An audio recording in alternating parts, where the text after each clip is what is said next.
kujiachia na kukupa haki yako kwa sababu anakereka na harufu mbaya. Jitahidi sana kuwa msafi.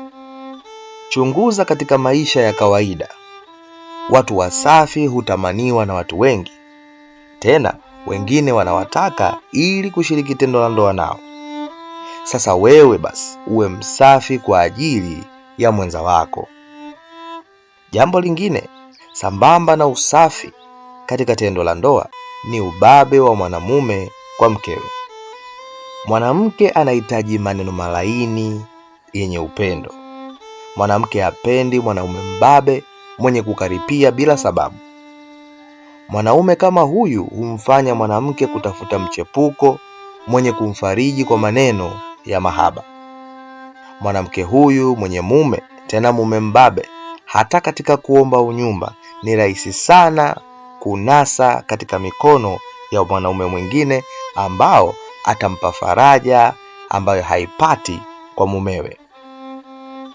Utakuta mwanaume anasema kwa hasira, "Wewe geuka," yaani kama askari vile. Mke akisema hajisikii au akisema hajasikia, wewe unamjibu kwa ukali, "Nimekwambia, hebu ilete hapa."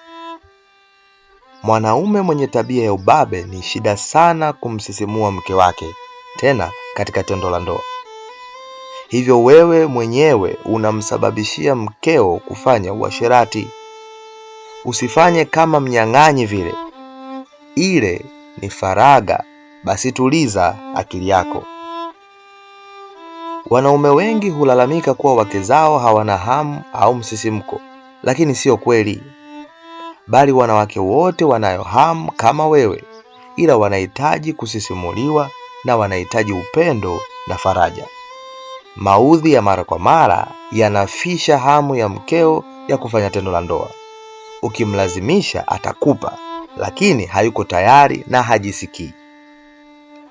Basi ili mkeo asiwe mwasherati, mpende sana, muandae, kisha wote mshuke kitonga. Baadaye muulize kama ametosheka, na kama bado mpe tena ili naye afurahie tendo la ndoa. Wanaume wengi hawajui namna ya kutengeneza upendo kwa wake zao, na hii pia ni sababu mojawapo ya watu kuangukia kwenye uasherati. Mapenzi yanaweza